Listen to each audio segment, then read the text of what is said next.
Hi, I'm Vicky Fee, and I've been collecting Winnie the Pooh toys for about 20 years now. So I started collecting the toys in around 1998, and I've got about 165 small Winnie the Pooh toys in different outfits, and probably close to another 100 items or so, from jewellery to the books to other items. My favourite item is a large, about 30 centimetre tall Winnie the Pooh with the jointed arms and legs. That's actually a limited edition item from the Disney shop, and it's actually the first Winnie the Pooh toy that my husband bought for me.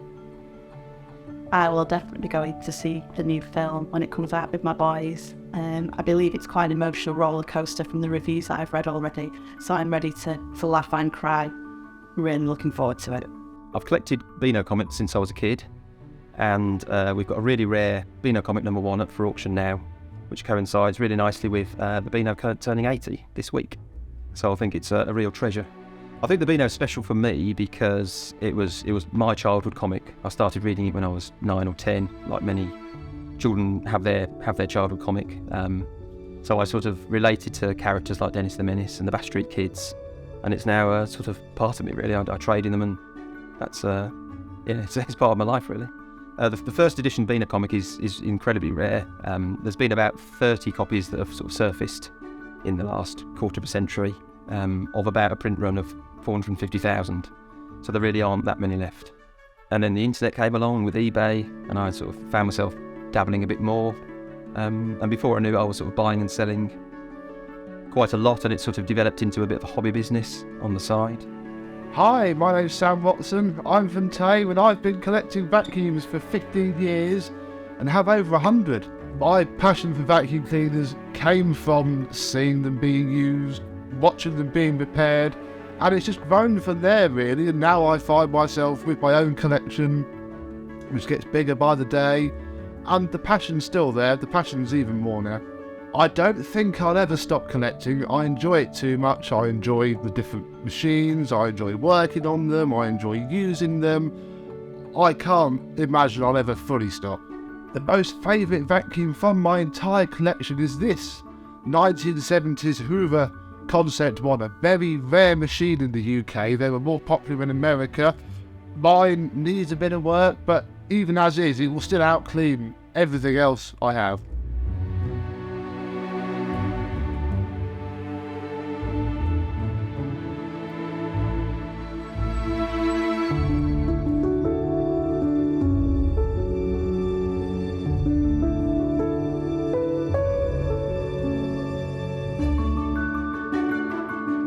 Hello, I'm Paul Luke.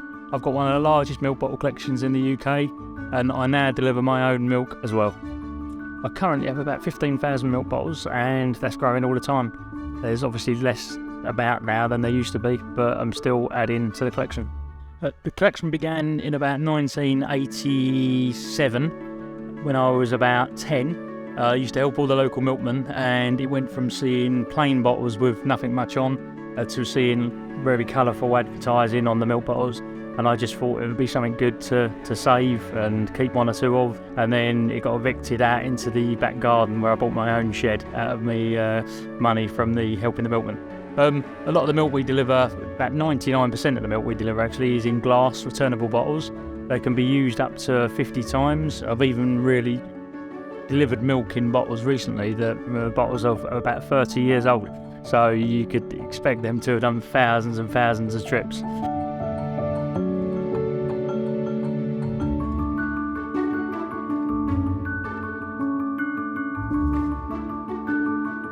They're a true British icon that's not going to be around for much longer. Hi, I'm Esther. I've had phone box fetish now for about probably 15 to 20 years, and I just love the nostalgia of them. The fact that they're getting rarer and rarer. And I bought a CD holder probably, like say, 15 to 20 years ago, and that's how it all started.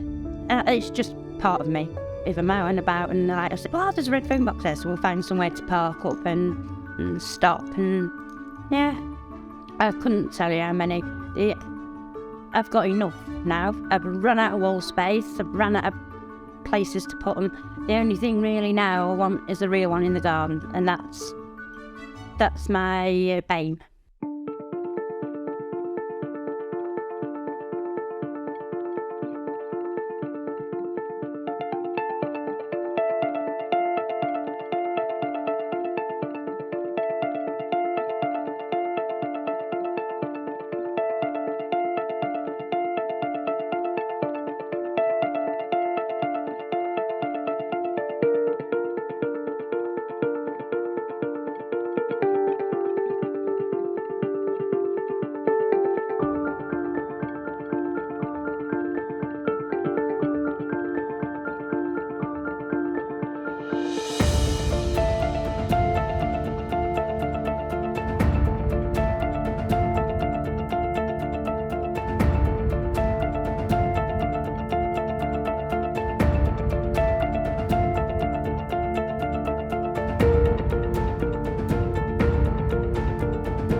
People that I know that like Doctor Who are shocked because they're shocked to see how big my collection is.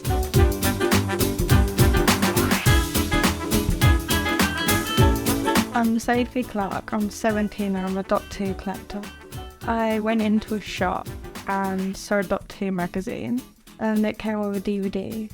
And then I enjoyed that DVD, so I bought the next one and I started enjoying Doctor Who. And then when I moved to Leeds, that's when I started collecting figures, books, cups, everything.